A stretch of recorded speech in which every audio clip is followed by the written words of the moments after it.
Hello guys, कैसे हैं आप सब। स्वागत है आप सभी का एक बार फिर आपके अपने चैनल नॉलेज सिटी में।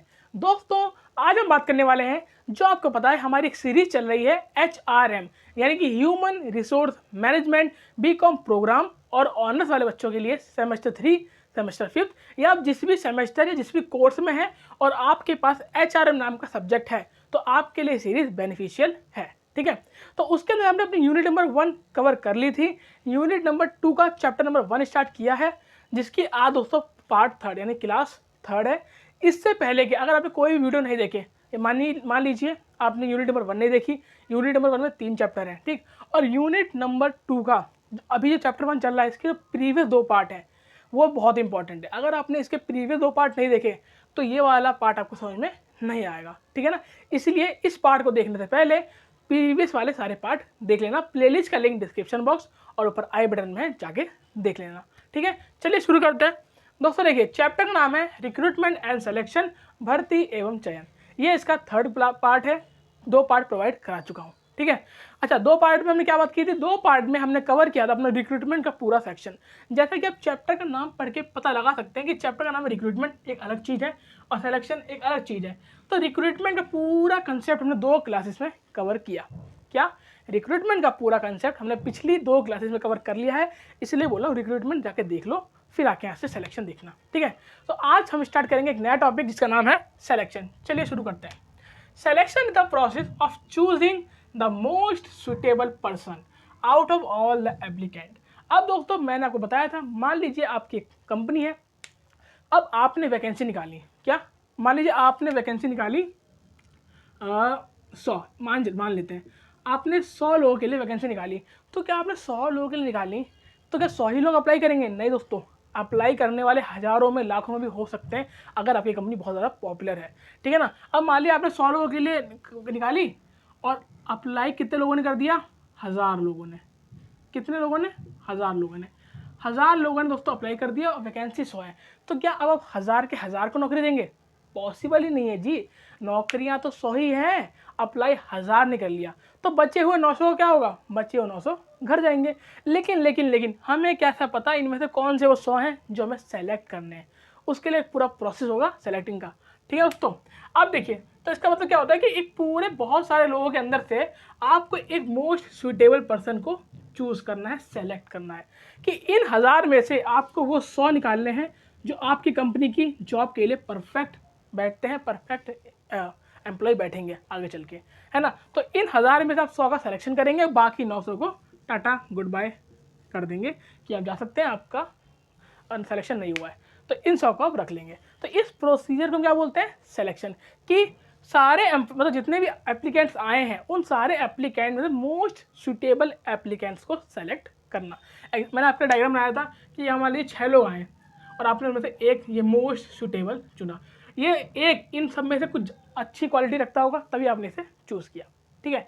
चलिए अगला point, selection the process of matching the qualification of applicants with the job requirement. अब दोस्तों देखिए, जॉब की रिक्वायरमेंट क्या होती है। मान लीजिए आपकी जब अकाउंटेंट की पोस्ट की है और आपने अपने एडवर्टीजमेंट में साफ साफ लिखा था कि यहाँ अप्लाई वही लोग करें जिनके पास मान लीजिए 2 साल का एक्सपीरियंस हो अकाउंटिंग की फील्ड में, ठीक है, और उनकी डिग्री बीकॉम की डिग्री हो और उनने सीए के अंडर में काम किया हुआ है, उन्हें जीएसटी वगैरह की नॉलेज हो। तो ये रिक्वायरमेंट आप मांग रहे हैं कि हमें अपनी पोस्ट के लिए चाहिए।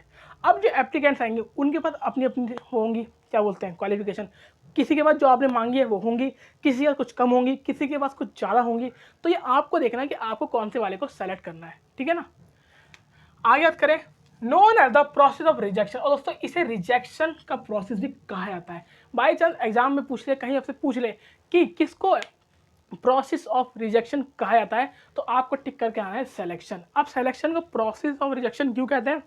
दिख ही रहा है कि भाई 1000 लोग आए थे, 1000 में नौकरी तो 100 को ही मिलेगी, बाकी 9 क्या हो गए? रिजेक्ट हो गए। क्या हो गए भैया? रिजेक्ट हो गए। इसीलिए इसको हम बोलते हैं प्रोसेस ऑफ रिजेक्शन। और ये एक नेगेटिव प्रोसेस भी बोलते हैं। क्या बोलते हैं? इसे हम एक नेगेटिव, कहीं लिख लीजिए, इसे हम नेगेटिव प्रोसेस भी कहते हैं। रिक्रूटमेंट कैसा है? रिक्रूटमेंट एक पॉजिटिव प्रोसेस है और सिलेक्शन एक नेगेटिव प्रोसेस है। आगे जब डिफरेंस पढ़ेंगे तो जानेंगे, ठीक है। हाँ, तो आगे बढ़े दोस्तों। इसके बाद क्या होती है? इसके बाद भी ट्रेनिंग होती है लोगों की जो सिलेक्ट होता है, ठीक है। अब दोस्तों यहाँ हमने आपको सिलेक्शन में पूरा एक अच्छा सा बेस बता दिया, पूरा उसके बारे में समझा दिया कि सिलेक्शन होता क्या है, ठीक है। अब हम बढ़ेंगे अपने अगले टॉपिक की ओर, जो कि है रिक्रूटमेंट और सिलेक्शन में डिफरेंस। बहुत ही इंपॉर्टेंट टॉपिक दोस्तों, इस पर जितने हो उतने स्टार लगा लीजिए। पेपर में अक्सर आपसे पूछ ही लेगा कि रिक्रूटमेंट और सिलेक्शन में डिफरेंस बताइए। तो चलिए जानते हैं इसका डिफरेंस। दोस्तों अब हम बात करेंगे अपने अगले टॉपिक की, जो बहुत ही ज़्यादा इंपॉर्टेंट, मोस्ट इंपॉर्टेंट टॉपिक है इस चैप्टर का, एग्जाम में अक्सर पूछा जाता है। दोस्तों इसका क्वेश्चन क्या बनेगा, क्वेश्चन बनेगा इसका रिक्रूटमेंट और सिलेक्शन में डिफरेंस। तो जानते हैं दोस्तों, देखिए meaning, it is a process of searching candidate for vacant jobs and making them apply for same. Recruitment का मतलब क्या होता है? रिक्रूटमेंट का मतलब होता है कैंडिडेट्स को ढूंढना, उन तक पहुंचना और उन्हें अपने जॉब के बारे में बताना और कोशिश करना कि वो आपकी जॉब के लिए अप्लाई कर दें। आपके घर जाएंगे उनके? नहीं, क्या करेंगे? एडवर्टीजमेंट करेंगे टीवी पे, अखबारों में, न्यूज़पेपर में, मैगजीन्स में, है ना, हर जगह पे आप एडवर्टीजमेंट कर सकते हैं, सोशल मीडिया पे, जिससे कैंडिडेट पढ़ेंगे, उन्हें अच्छा लगेगा और अप्लाई करेंगे। तो ये हमारा काम होता है रिक्रूटमेंट के अंदर, ठीक है। सिलेक्शन में क्या होता है? It is the process of selecting the right candidate and offering them job. Selection के अंदर क्या होता है? राइट पीपल को ही चूज किया जाता है। अब हो सकता है थोड़ा कन्फ्यूज हो रहे हो, तो चलो डायग्राम से समझते हैं। देखो भाई, रिक्रूटमेंट के अंदर क्या है कि इन्होंने एडवर्टीजमेंट निकाल दी कि हमारे जो कंपनी के अंदर वैकेंसी निकली है, और बहुत प्लेटफॉर्म पे ये जारी कर दी। अब उन सारे प्लेटफॉर्म के जितने भी यूज़र्स हैं, हमारे करोड़ों में हैं, उन करोड़ों लोगों के पास ये इन्फॉर्मेशन पहुंच गई, और उन करोड़ों में से मान लो 1 लाख लोगों ने इसके लिए अप्लाई कर दिया। जबकि हम पे वैकेंसी कितनी है? हम पे मान लीजिए वैकेंसी है सिर्फ 1000। कितनी? हम पे वैकेंसी है 1000, और अप्लाई कर दिया 1 लाख लोगों ने, है ना, ठीक है। तो ये काम किसा था? रिक्रूटमेंट का। अच्छा, सिलेक्शन में क्या हुआ? सिलेक्शन का मतलब है अब जो 1 लाख लोग आए हैं ना, जो 1 लाख लोग ये रिक्रूटमेंट के थ्रू आए हैं, इन 1 लाख में से अपने 1000 निकाल लेना, और बाकी के जो बच गए उनको भेज देना। कितने बच गए भैया? 99,000। 99,000 को वापिस भेज देना, उनको इग्नोर कर देना, उनको रिजेक्ट कर देना, और बच्चे हुए अपने 1000 को अपने पास रख लेना, ठीक है गाइस। आगे बात करें नेचर। ये कैसा नेचर है? पॉजिटिव। पॉजिटिव का मतलब क्या? यहाँ पे कोई दिक्कत ही नहीं है, अप्लाई करो, आप अप्लाई करो, आते रहो आते रहो आते रहो आते रहो। ये आपको रोकेंगे नहीं कि भैया हमें 1000 ही चाहिए ना, जितने मर्जी हो। क्यों? क्यों, क्या पता इन लोगों ने एंट्री की फीस रखी हो, क्योंकि कि अगर आपको इस जॉब को पाना है तो आपको 100 रुपये का एक फॉर्म भरना पड़ेगा।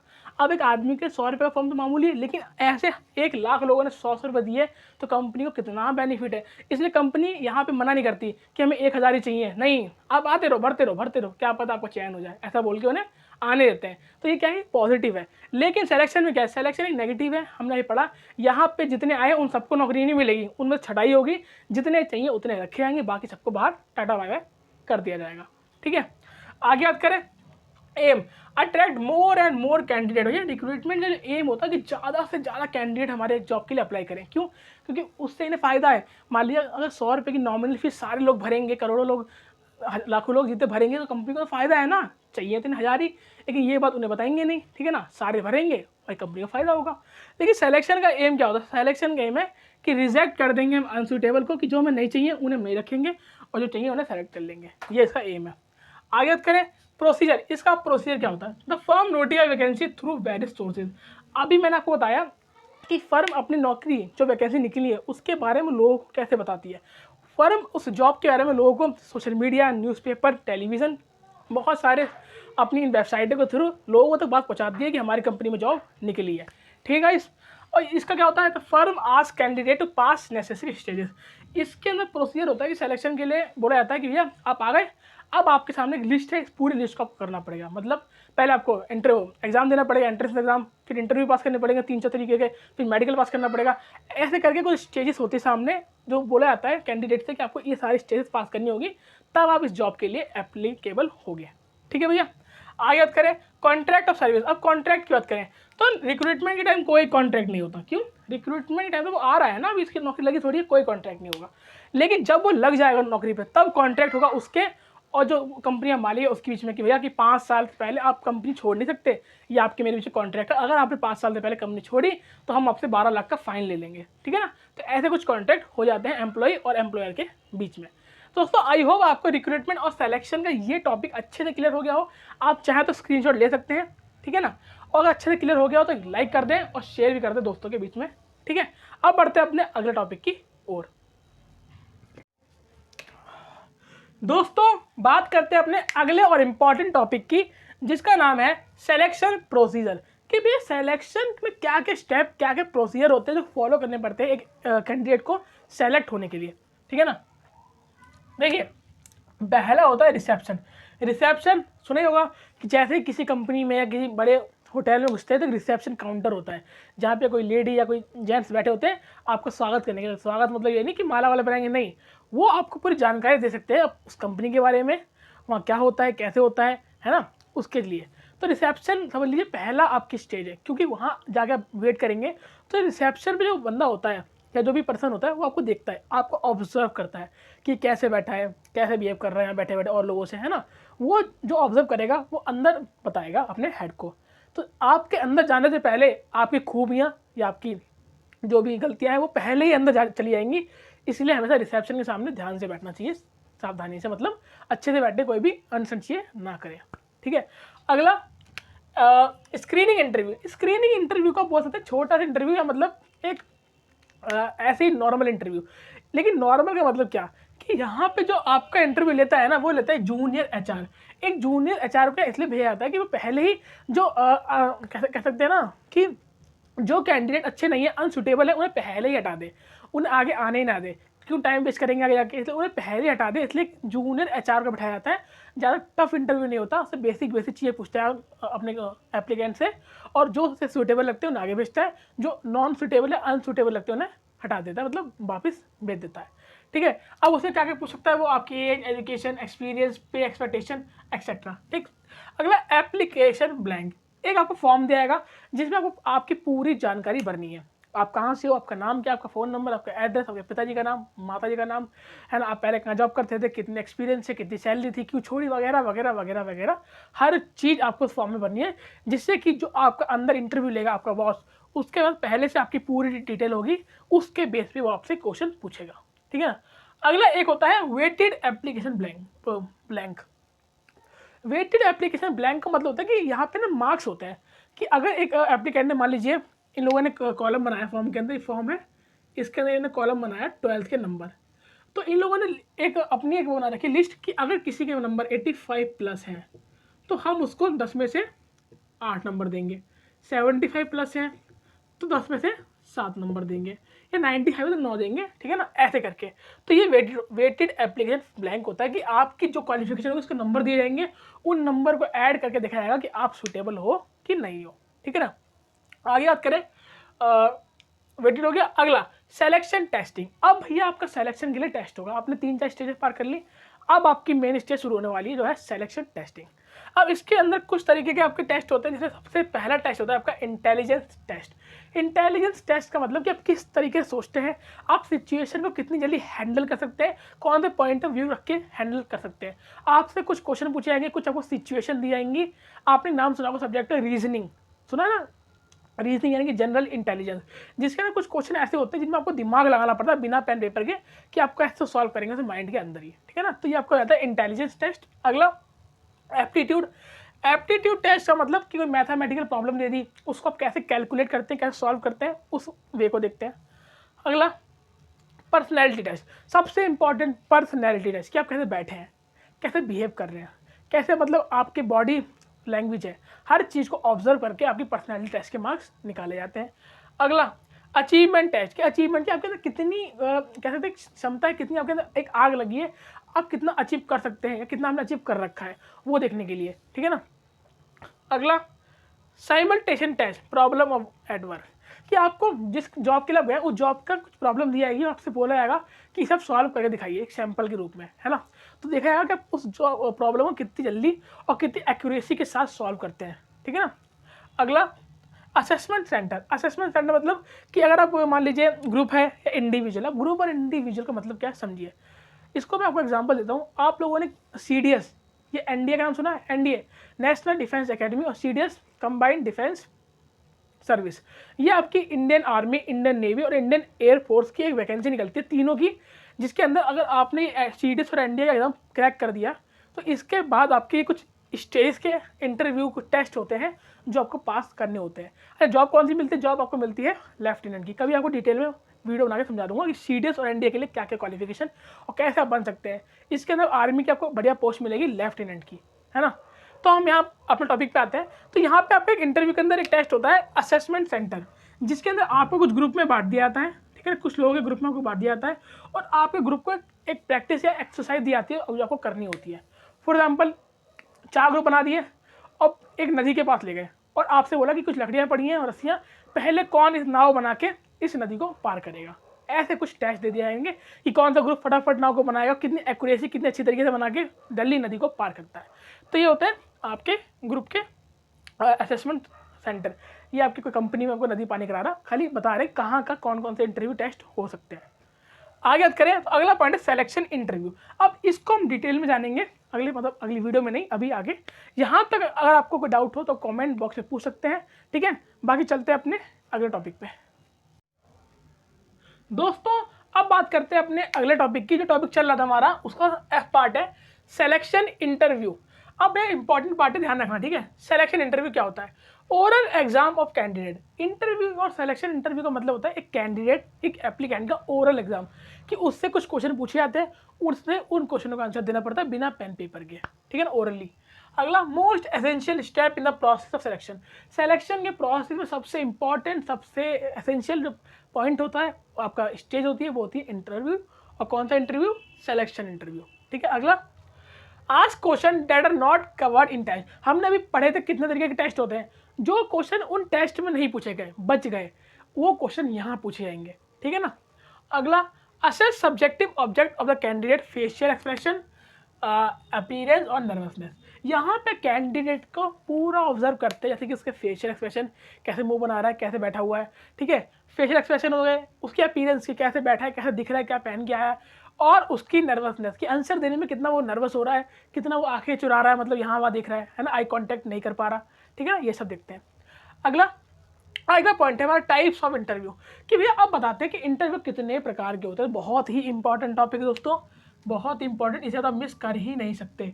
इनमें से कोई से भी 2 इंटरव्यू आपसे पूछ लेगा एग्जाम में कि बताओ ये और ये क्या होता है, ठीक है ना। तो पढ़ते हैं द नॉन डायरेक्टिव इंटरव्यू, कि नॉन डायरेक्टिव इंटरव्यू क्या होता है। दोस्तों नॉन डायरेक्टिव इंटरव्यू का मतलब होता है वो इंटरव्यू कि जिसमें जो इंटरव्यू लेने आए हैं ना पैनल वाले लोग, वो कोई क्वेश्चन घर से लिख के नहीं लाए, उन्हें कोई पेज नहीं मिला कि आपको यही क्वेश्चन पूछना।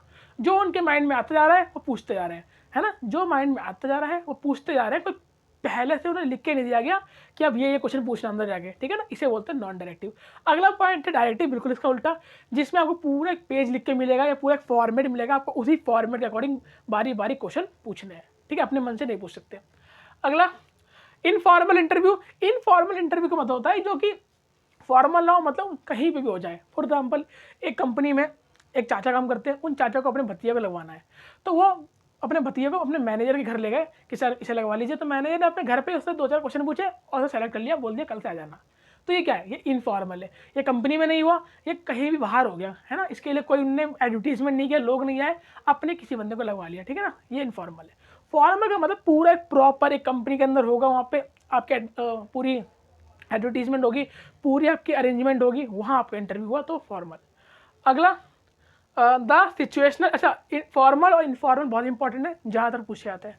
हाँ, द सिचुएशनल इंटरव्यू, इसमें दोस्तों क्या होता है, आपको एक हाइपोथेटिकल सिचुएशन या बोल सकते हैं हाइपोथेटिकल एक इंसिडेंट दिया जाता है और आपसे पूछा जाता है कि आप अगर इस सिचुएशन में होते तो आप क्या करते, आप इस सिचुएशन से कैसे बाहर निकलते।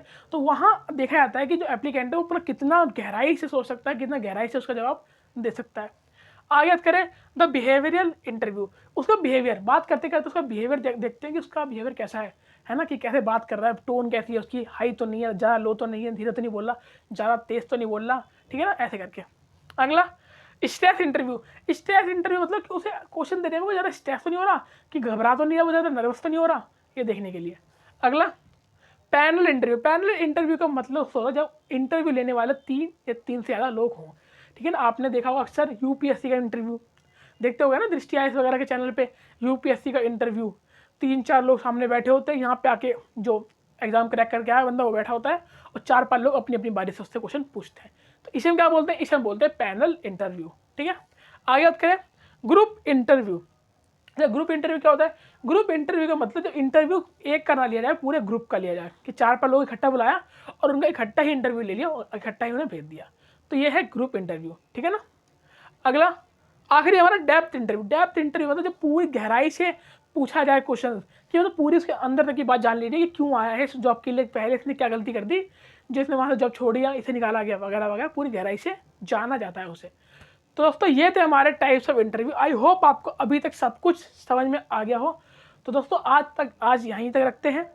अब बस कुछ टॉपिक रह गए जो नेक्स्ट क्लास में ख़त्म करा के चैप्टर फिनिश कर देंगे। अगर आपको अभी तक कोई डाउट है तो आप कमेंट बॉक्स में बता दीजिए, ठीक है, उसको हम सॉल्व करेंगे, ठीक है। तो चलिए मिलता हूँ नेक्स्ट क्लास में, तब तक के लिए गुड बाय।